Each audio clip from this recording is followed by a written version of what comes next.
My name is Sheila Corona. Welcome back to the Jeshua Channelings by Pamela Kribbe.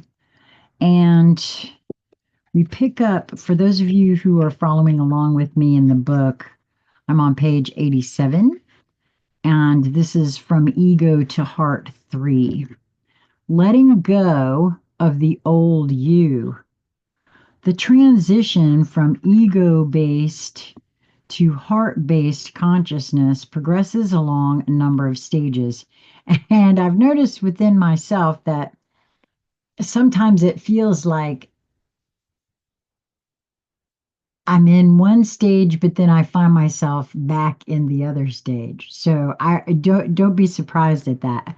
I also felt that same way when it came to awakening to the corruption on the planet too. And I think that has to do with the speed at which each pulls the veils from each's eyes. You know what I mean? Like, I know that I think that is rather than the veils becoming thin out there, what happens is we remove them from our own eyes, I feel. That's the way it feels to me anyway. That's the only thing that explains the difference between those who can see a thing for me versus those who cannot. Um, it has to do with the individual um, stage, I think, that each finds themselves in, right? So, the first stage being unsatisfied by what ego based consciousness has to offer, longing for something else. This is the beginning of the end. Number two, becoming aware of your ties to ego based consciousness, recognizing and releasing the emotions and thoughts that go with it, the middle of the end. Letting go of old ego based energies inside you, letting the old ego based energies inside you die, throwing off the cocoon, becoming your new self, the end of the end. And number four, the awakening of a heart based consciousness within you, motivated by love and freedom, helping others, making the transition.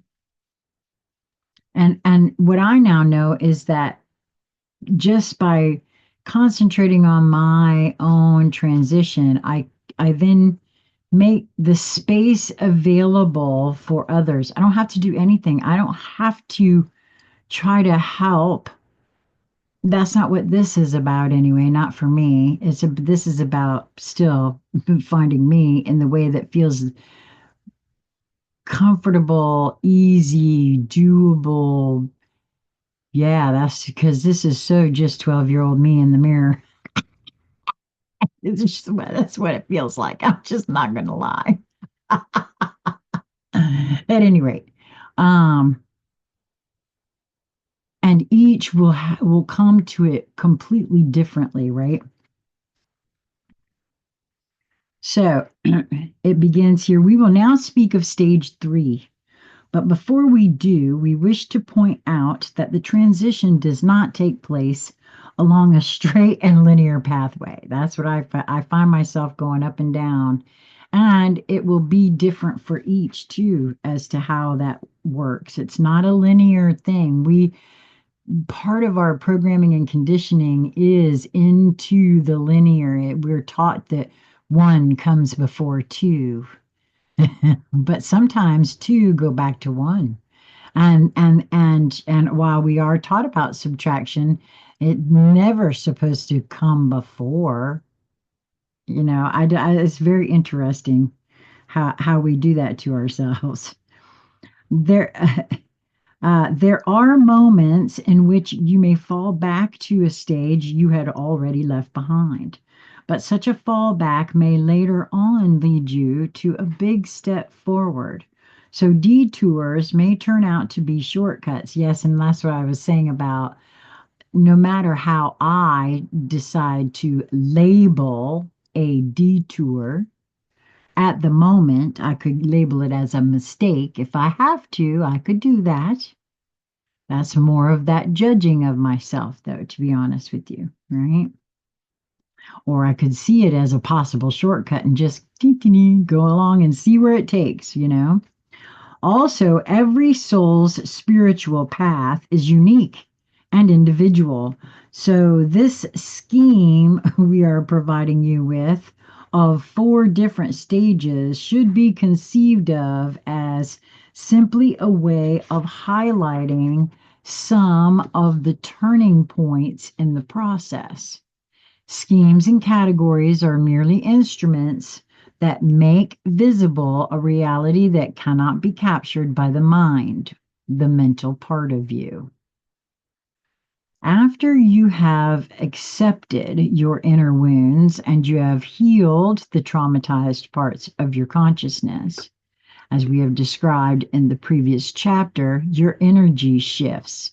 And I want to pause this here to share with you that part of that sliding up and down for me is also in that just because I think I have healed a particular trauma doesn't mean that it has all, because there have been times where I have found myself back at that same uh, bottom core issue that I thought I dealt with when I had an epiphany once before, right? But I found it hiding in a different experience around the corner under the bed behind a dust bunny, right? It looked different, it felt different, but it was actually the same trauma, the same kind of trauma, and it lived either within a cellular memory that hadn't been released within my body, which I spoke of in the last chapter, right? Or uh, in a myriad of things, just like it said before, that we tend to look at things in a linear fashion when they aren't, right? So you are letting go of an older you. You are making room for a totally different way of being and experiencing. In this chapter, we would like to explain what happens energetically when you release ego-centered consciousness. What happens energetically when you move from ego domination to heart-based consciousness is that the heart chakra takes precedence over the will, or the third chakra. Chakras are spinning wheels of energy located along your spine. These energy centers are related to particular life themes, for example, spirituality, which is the crown chakra, communication, the throat chakra, the emotions, which is the navel chakra. The chakras are, to some extent, part of material reality since they are related to specific places in your body. But they are not visible to the physical eye, so you might say they linger in between spirit and matter. They bridge the gap. They form the point of entrance for spirit, or your soul consciousness, enabling it to take physical form and create the things that are happening in your life. Now, I want to pause this here because there are folks that I'm aware of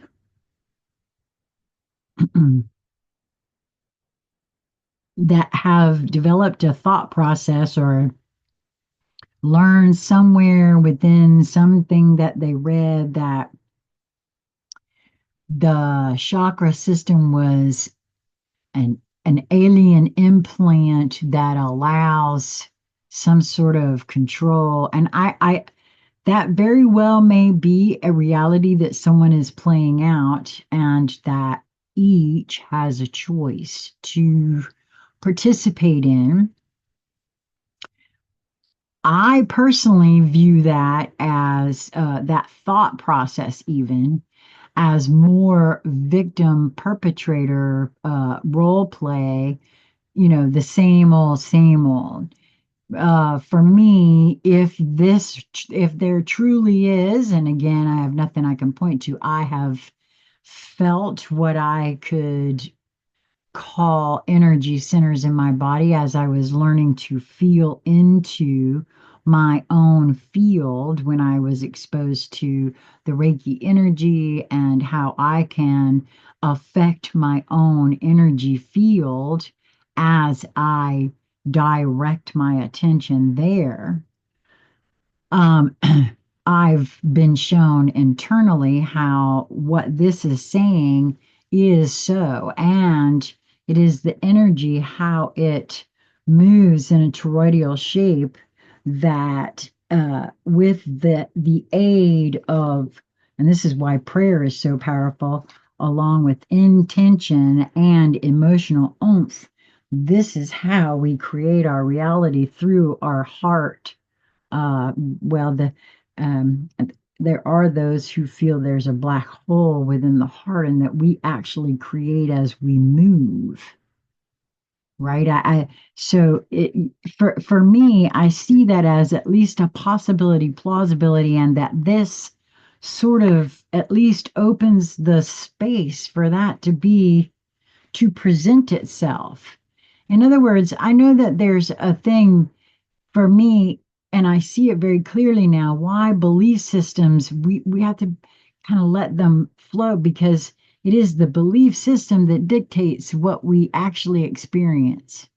If I can't even imagine a computer in my hand, how in the world could I create it? I mean, one has to ask oneself these sorts of questions, if you ask me, right? The heart chakra, located in the middle of your chest, is very much the seat of the energy of love and oneness. The heart carries energies that unify and harmonize. When you draw your attention to this center for a while, you may feel warmth or something opening up. If you do not feel anything, simply let go and perhaps try some other time. The chakra below the heart is called, quote, the solar plexus, and it is located near your stomach. It is the seat of the will. It is the center that focuses your energy into physical reality. Therefore, the chakra that is connected to issues of creativity, vitality, ambition, and personal power. The ego and the will are closely related to each other. The faculty of the will enables you to focus on something, either without or within. Your perceptions of reality, of both yourself and others, are greatly influenced by what you want, by your desires. Your desires are often intermingled with fear. You want, no, you often want something because you feel you are in need of it. There is a sense of lack or neediness beneath. Because of the fears that are present in many of your desires, the solar plexus is often driven by the energy of the ego. The ego especially expresses itself through the solar plexus, through the faculty of the will. Yeah, this whole thing about your perceptions of reality, of both yourself and others, are greatly influenced by what you want, by your desires. It's also your entire experiential filter. It is that has carried and been programmed and to view things in certain ways, which is always completely different from other beings. and not necessarily making any sense to other beings. Through the faculty of the will, the ego literally puts a pressure on reality. Reality has to be squeezed into what the ego wants you to believe. Ego works from a set of basic assumptions about how reality works, which are all fear-based. This is why I say and that's why I no longer believe anything I've ever been taught. Everything is up for debate and for question for me, because I've found too much. I'm too old now. I'm 63. I've seen too much. I've been through too much. I've come out the other side of quite a bit. And everything is up for question. So it presents you with a highly selective picture of reality, since its way of looking is prejudiced towards its own needs and fears. Also, it has to place judgments on everything it notices. There is no room for simply taking note of things. I know, even people who think they aren't judgy are quite judgy, if I've noticed, including myself. It's just I've learned to recognize this judgment for what it is, and I've allowed it. Well, for me, I've also said if I'm in judgment of something, I would prefer to not be exposed to that, so I don't expose myself to that. But I have no judgment as to what they do with it. It's just not for me. I don't know if that made any sense or not, but everything has to be divided in categories to be labeled right or wrong. That's what I'm learning how not to do, is to label things when they come in, especially since I am being shown how I have mislabeled stuff in my life all over the shop, man, all over the joint. When you live from the heart, there is no firm set of beliefs by which you interpret or value facts. You do not hold strong convictions on anything anymore, and I feel like that's where I'm at. You have become more of an observer. You postpone moral judgments on any issue, since you feel you may not have understood all there is to understand about the situation. This is what it kills me, man. Are you sure you have enough information to adjudge what it is you are adjudging? Are you sure that you haven't made any assumptions? Really? You've done all the research you can do. You've educated yourself, and now you have the right to stand in judgment of the other. Okay.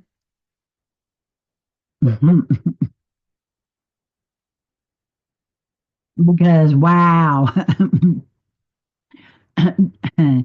uh, Judgments always have, I'm going to read that again. You postpone moral judgments on any issue since you feel you may not have understood all there is to understand about the situation.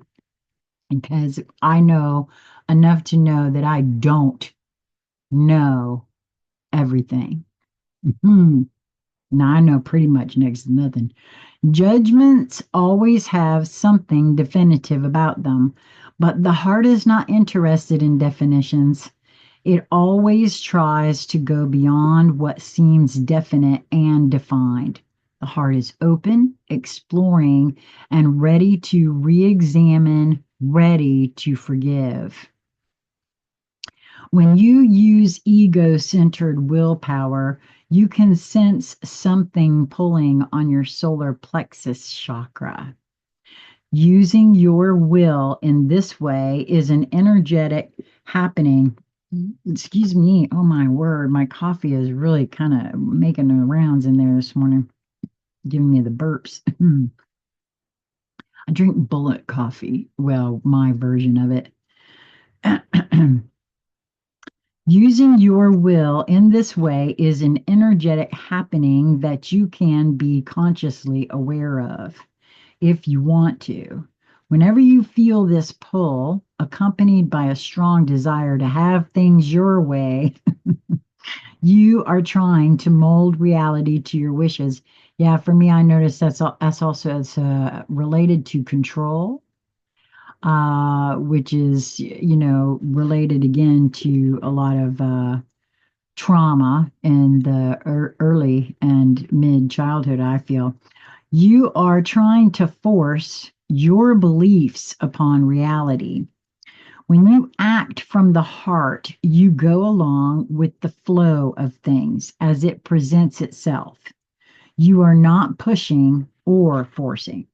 If you work very hard to achieve something and you fail to reach your goals time after time, please ask yourself, from what chakra, from what energetic center are you doing it? Also, you can tune into your heart and ask why this thing is not working or why you have to put so much energy into it. Often, you try to realize certain goals without having truly gone within and checked with your heart whether this is what really serves you on your inner path to wisdom and creativity.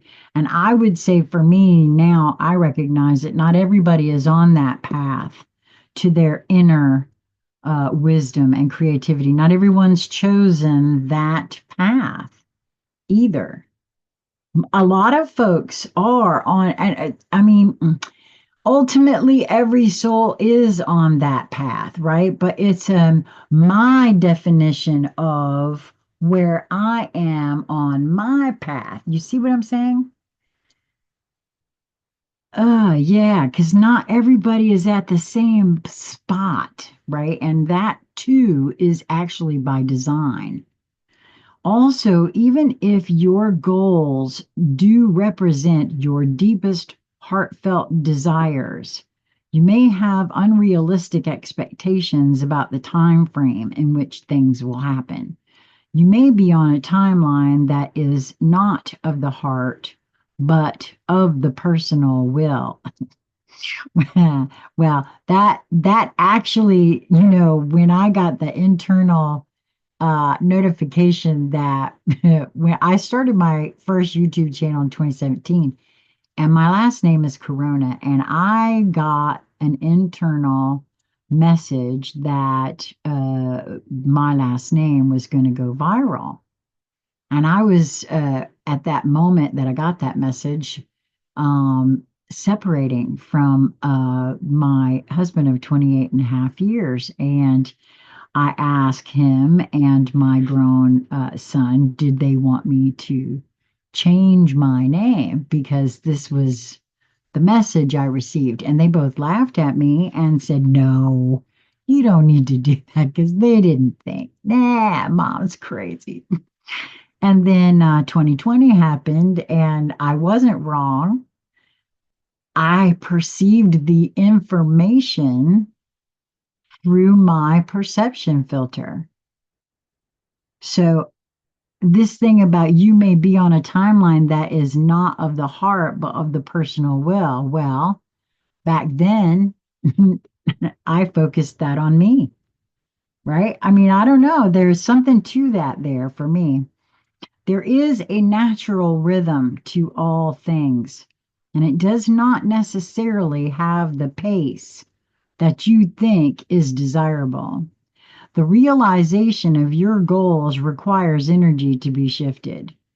Energy shifts often take more time than you expect or wish for. In fact, energy shifts are nothing else but you changing.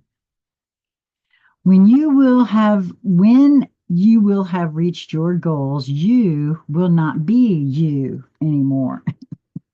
You will have become an expanded version of yourself, of your current self, filled with more wisdom, more love, and more inner power. The time it takes to fulfill your goals is the same time it takes to change your consciousness in such a way that your desired reality may enter your actual reality. So if you want to speed up things, Focus on you and not so much on reality. Boy, ain't that's the truth. I really do. I cannot hardly believe. Uh, yeah, it's very true.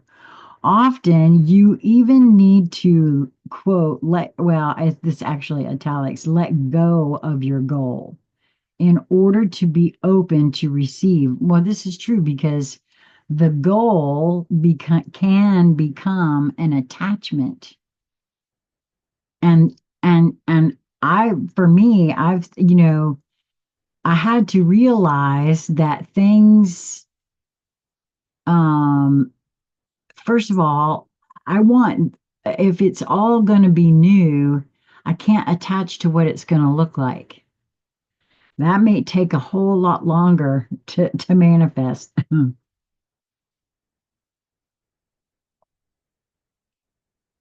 I want to know what it feels like. What I wish to experience. I don't know how to explain how the difference in that you would get that, but I hope I got that for myself. I'm going to say this again. Often you need to let go of your goal in order to be open to receive. This sounds paradoxical, but in fact, we are saying only that you need to fully accept your current reality before you can step forward into a new one. If you do not accept your current reality and you are holding on to your goals in a tense way, you are not moving forward. Well, also, you can't go with the flow because it's holding on too tight to the edges of the riverbank, so to speak. Nothing will leave your reality unless you love it. Loving it is equal to, quote, setting it free. Unless you truly embrace your current reality and accept it as your creation, it cannot leave you, for you are denying part of yourself. Now, for me, I know this is true because I figured out I was running from myself so hard that I lay on death's door for 12 years. You are saying no to the part of you that has created this reality for you. You would like to cut this unwanted part from you and move forward. But you cannot create a more loving reality from self-hate. You cannot will yourself into a new reality by pushing unwanted parts aside. Willpower does not serve you here. What you need is to get in touch with your heart. The energies of understanding and acceptance are the true building blocks of a new, more fulfilling reality. When you interact with reality from the heart, you let reality be. You do not try to change it. You simply and carefully take note of what it is.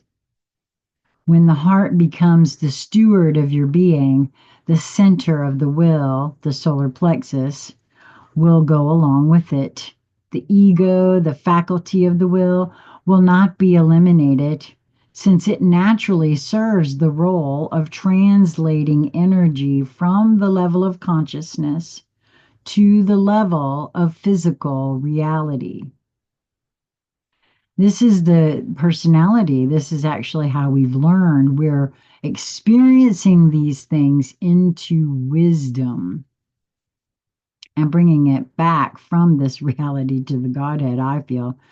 When this translation or manifestation is guided by the heart, the energy of the will creates and flows effortlessly. No pushing or forcing is involved. This is when synchronicity occurs, a remarkable coincidence of happenings which greatly enhances the realization of your goals. It seems miraculous to you when things work together in such a way, but in fact, this is what happens all the time when you create from the heart. Effortlessness is the hallmark of creating from the heart. Creating your reality from the heart. True creativity is not based on determination and strong will, but on an open heart. Wait a minute, something just came in for me that I hadn't seen before, and it must be wanting my attention because even though there is a little bit of hair right here, that is not what is causing this itching on my nose right here. It's for me to pay attention to what I'm getting. Oh, yes. When we create from the solar plexus, it's distorted. That's if I think I understood that right. Comment below what you think about that now. When we are creating, because that's through the ego. If I understood that, just that was huge. That was a huge realization for me there. Creating your reality from the heart. True creativity is not based on determination and strong will, but on an open heart. Being open and receptive to the new and unknown is vital to being a true creator.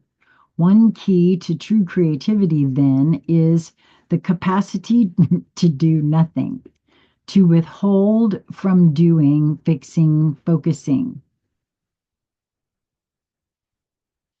And that is the exact opposite of what everyone has been programmed from jump to do.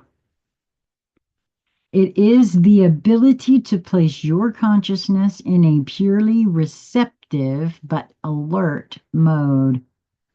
Only by not knowing, by keeping things open, can you create room for something new to enter your reality. Now, I highlighted that and circled it, and because I know that I feel that with all of me is a true statement right there.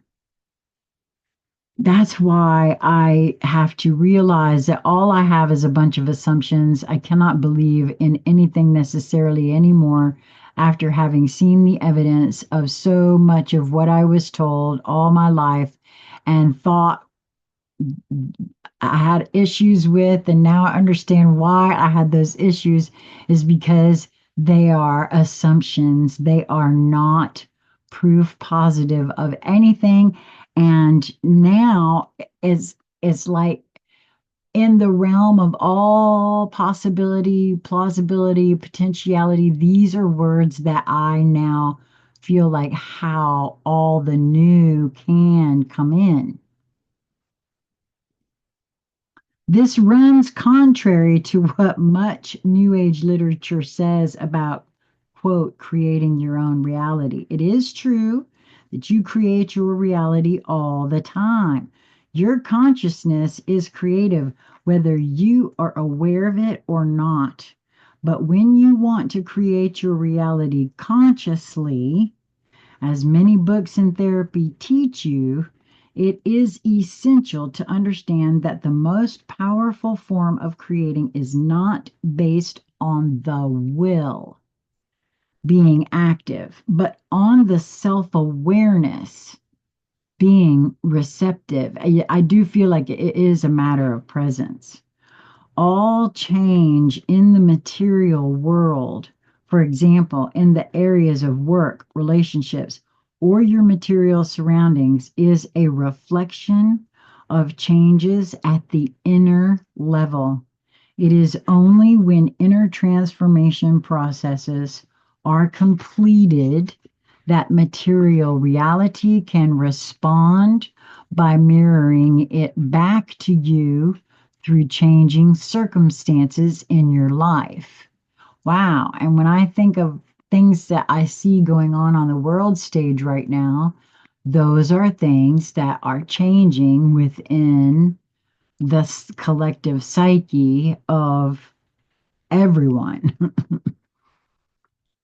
When you try to create from the will, for example, by focusing on or visualizing your goals all the time, you ignore the inner transformation that is the real prerequisite for change. You are creating in an artificial way, and you are bound to be disappointed.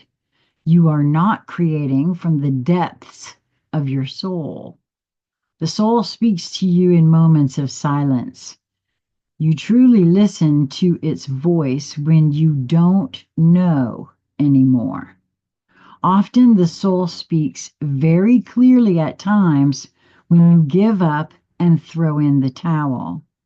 What happens when you give up and despair is that you open up to the new. I will never forget that it was because I threw myself down on my knees and said, either take me now or show me the way. I was done. I couldn't.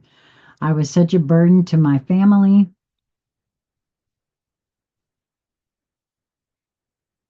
Mm. And I was shown the way, and I just had to be present to hear it, to see it, to catch it in the synchronicities and see the puzzle pieces highlight. I had to be a little more present than I had been before. You release all your expectations and you are truly receptive to what is. Yes, because I was ready to leave the planet. I was. It was time.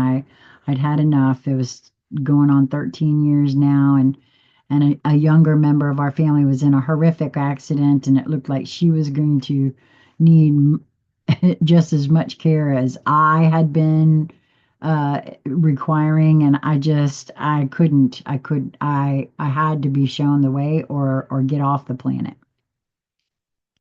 The despair is caused by the strong beliefs that you had about what should happen in your life. When reality fails to answer these beliefs, you get disappointed and even desperate at some point. However, if you give up strong expectations and dare to be open to the new, you do not have to reach that point of despair before you get in touch with your soul again. You can become still, receptive, and open to what it tells you without having to be disappointed first. And sometimes it just takes some practice, because that's what I had to do, is practice. As long as you know exactly what you want, you are often limiting the possibilities that are energetically available to you. This new reality you are looking for, whether a job, a relationship, or better health, contains many elements that are unknown to you. Often you think that what you desire is something you know, a nice job, a loving partner, projected into the future, but that may not be so. What you are really doing by creating a new reality is going outside of your own psychological borders. You cannot know now what lies beyond those borders. You can sense very clearly that there is something very desirable there, but you need not narrow it down by focusing or visualizing it. You can simply look forward to it with a sense of openness and curiosity. Really, to create the most desirable reality for yourself, self acceptance is much more important than focusing your thoughts or your will. I also kind of think about this. That actually, what I was feeling just then as I was reading it is a tensing up because you're focusing, right? It's a focus. There's not as much receptivity in that focusing, right? That's what I was just led to see there. You cannot create something that you are not. You may recite mantras 1,000 times and create a lot of positive images in your mind, but as long as they do not reflect what you truly feel, for example, anger, depression, unrest, they create nothing but confusion and doubt. I'm working so hard, but nothing happens. Self acceptance is a form of love. Love is the biggest magnet for positive changes in your life. If you love and accept yourself for who you are, you will attract circumstances and people that reflect your self love. It is as simple as that. Feel your own energy, all of your feelings.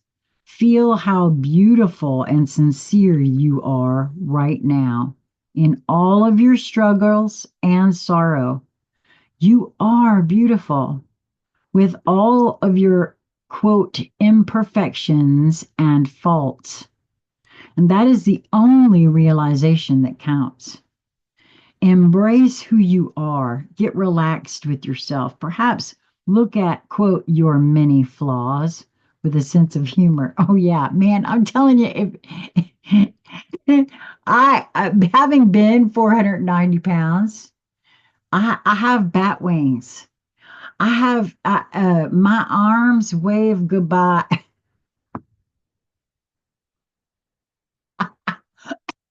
I'm sorry, but between that and the skin on my legs, it's just, I mean, and it's comical, so who cares? It's me. What do I care? I mean, really, it's just there and it's just skin and it's just, and it's funny. I don't know what to say about that, but it just is. Um, embrace who you are. Get relaxed with yourself. Perhaps look at your many flaws with a sense of humor. Perfection is not an option, you know. It is just an illusion. Creating your reality from the heart is to recognize your light here and now. By recognizing it, by becoming aware of it, you are sowing a seed that will grow and take shape at the physical level. When God created you as individual souls, she did not exert her will. She was simply being herself, and at some point she sensed that there was something out there worth exploring. She didn't know exactly what it was, but it did make her feel a little like falling in love. And she assumed without further ado that she was worthy of experiencing this new and inviting reality. She was also a little in love with herself. And so you took shape as an individual souls, and God started to experience life through you. How this all came about, the details of the creation process, God did not really bother about. She just loved herself and she was open to change. And those are really the only elements required for you to create your own perfect reality. Self love and a willingness to venture into the new. Well, I'm so glad because boy, oh boy, that sounds in a nutshell, my quest. Hmm. Adjusting to living from the heart. Creating from the heart is more powerful and requires less effort than creating from the ego. I feel like that's so. Just based on the whole tensing up to focus the will, that I described a minute ago, the more relaxed, receptive just feels like takes less energy. You do not have to bother about the details. You just need to be open to all there is, both inside and outside. And And for myself, I give myself permission to say, nope, I don't prefer that. So I just be open to whatever else presents. I just, from this openness, you may now and then sense a certain pull. You may feel drawn towards certain things. This is a lot of how I operate now. This pull is actually the quiet whisper of your heart. It is your intuition. When you act from intuition, you are being pulled instead of pushing. You do not act until you sense on the inner level that it is appropriate to act. Since you are very much used to pushing, i.e., using your will to create things, the energetic shift from ego to heart is quite challenging for you. Yes, I that's the whole feeling of going up and down and up and down, because it becomes, well, I started seeing the programming, and then I noticed that it's like habit, and at least I noticed it and nip it, right? It becomes a practicing of getting rid of that programmed precondition. The shift requires a tremendous, quote, slowdown. To really get in touch with the flow of your intuition, you consciously have to make an effort to not do, to let everything be. This runs counterintuitive to much that you are taught and are used to. That's true. That's why it feels like it's a sliding up and down. You are very much in the habit of basing your actions upon thought and willpower, and, might I say, moral judgments, the categorizing and labeling of things into this, that, or the other. You let your thinking determine your goals, and you use your will to realize them. This is quite opposite to heart-centered creating. When you live from the heart, you listen to your heart and then act accordingly.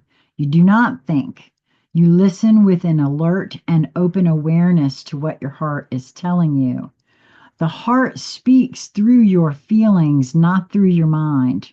The voice of the heart can be best heard when you feel quiet, relaxed, and grounded. The heart shows you the way to the most loving and joyful reality for you right now. It whispers and suggestions, its whispers and suggestions are not based on rational thinking. You can recognize the voice of your heart by its lightness and the note of joy in it. The lightness is there because the heart does not impose. There are no strings attached to its suggestions. Your, quote, hard self is not attached to your decisions, and it loves you whatever you do. Living from the heart does not mean you become passive or lethargic. Letting things be without labeling them right or wrong, without pushing them in one way or rather than another, requires a lot of strength. It is the strength to be totally present. And I do, that is, to face everything there is and just look at it. And when I want to cast a moral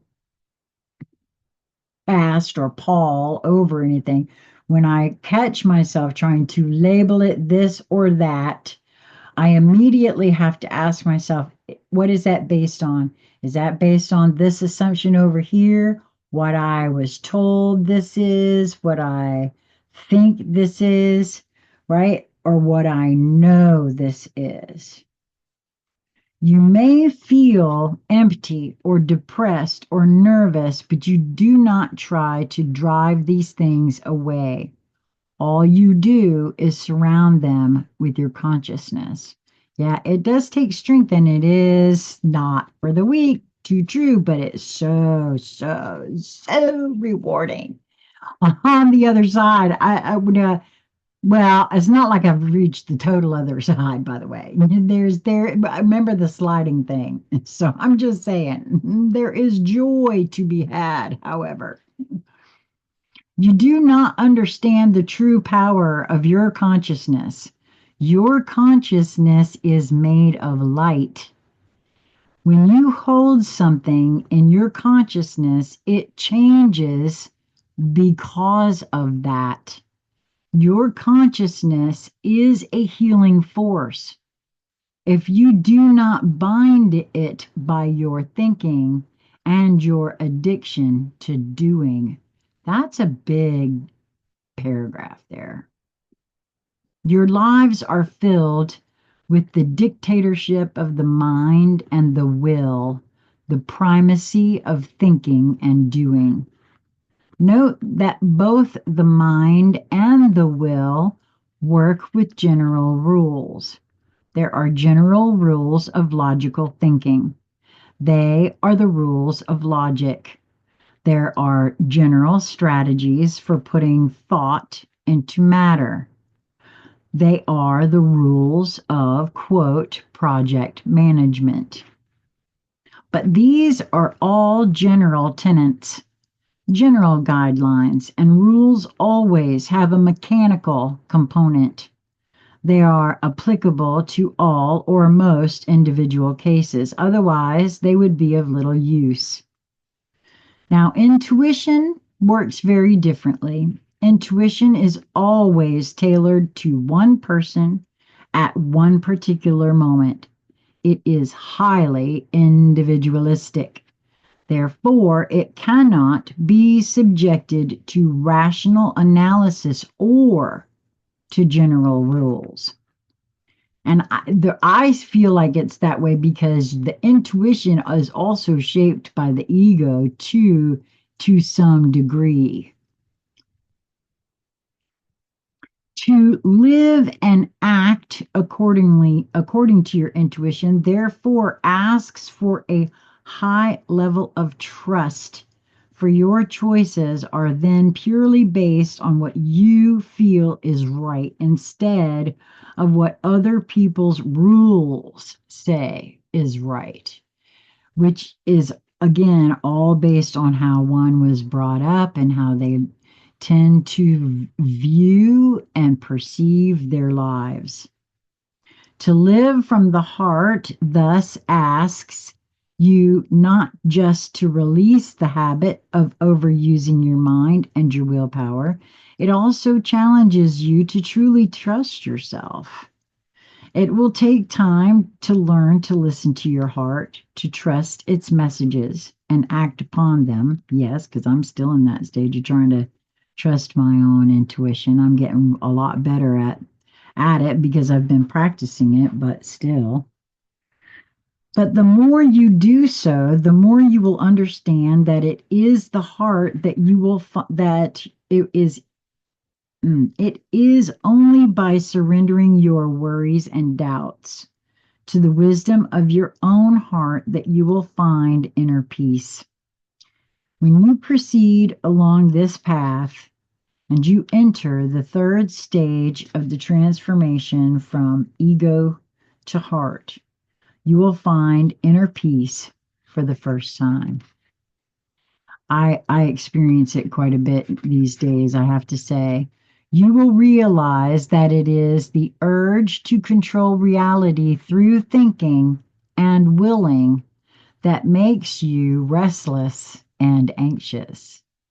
I do feel like that's the case because we are called to, well, not me so much, but the younger folks who have to provide and are on the hamster wheel of humanity, um, uh, div- divided into so many. I got to go here, I got to do that, I got to make dinner later, I got to call the boss, I got to pick up the dry cleaning, I have to put the gas in the car, and so all of that takes away from the presence that I that I feel is discussed here. when you that they're speaking on, because that we are restless and anxious because all of that, the will is directing, all the ego is directing all of that, and it's, you know what I mean. So yeah, it makes perfect sense to me. When you release control, you allow the magic of life to unfold. All you have to do is listen. Be alert to what is happening in your life, to what your feelings are towards other people, to what your dreams and desires are. When you are alert to what is happening inside you, reality will provide you with all the information you need to act appropriately. Oh boy, I do feel like that's so. For example, you may be aware of a desire in your heart for a loving relationship in which you truly communicate with another. That is what I would love to have. Oh my.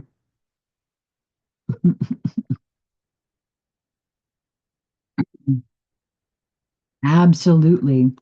If you just notice and accept this longing without trying to do something about it, you will be amazed about how the universe will respond to it by not drawing any conclusions, but just holding the longing in the light of your consciousness.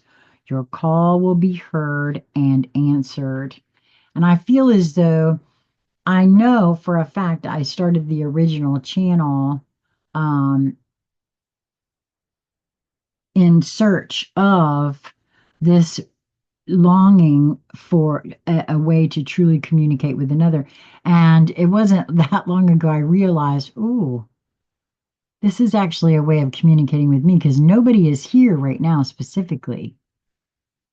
And even when I communicate, and I learned through my astrological chart that part of my path of discovery of me here is learning about myself through my interactions with others. So, of course, the conscious conversations with others are also a way for me to experience myself and to practice being open to hearing other points of view, to putting myself into other perspectives, to try to see things and experience things from that uh, way or whatever. It may take longer than you expect, for there are energy shifts that have to take place before certain longings can be fulfilled. But you are the master, the creator of your energetic reality. If you create it from fear, reality will respond accordingly. If you create it from trust and surrender, you will receive everything you desire and more. And I feel like that's a true, true statement. Well, thank you so much. This is going to be it for me for today, but I'm going to be, releasing this several days from now anyway. But I want to thank you all for tuning in. If you enjoyed this, I would love for you to subscribe to this channel. There's this channel is not monetized, it never will be. And it doesn't really matter if you do or not, but do like the video as that does something for the algorithms. And I'm trying an experiment, trying to see something about the numbers. So if you wouldn't mind, I would love that. And I hope that you will move towards that which brings your attention, your joy, whatever draws you, and not prejudge it. Just see what's there for you. Um, until we meet again, my friends, be well, and till next time.